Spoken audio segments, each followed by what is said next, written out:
இந்த ஒரு நபர் அவர்கிட்ட இருக்கிற கோல்டு கைனை வச்சு அந்த ஸ்க்ரூவை லூஸ் பண்றாரு. போலீஸ் அவங்கள திரும்பி பாக்குறாங்க.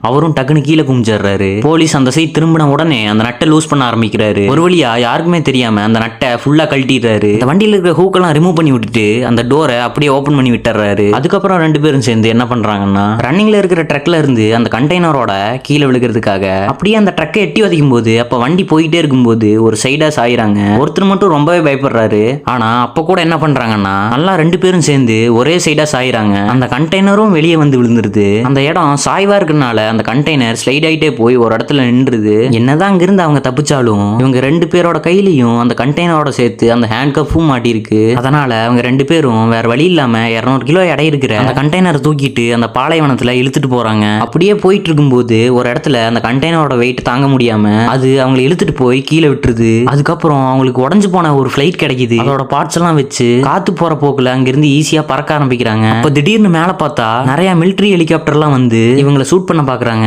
உடனே அங்கிருந்த சீக்ரெட் அண்டர் கிரவுண்ட் சர்ஃபேஸ்ல போய் அங்கிருந்த பீரங்கி எடுத்து இவங்களும் திருப்பி தாக்க ஆரம்பிக்கிறாங்க.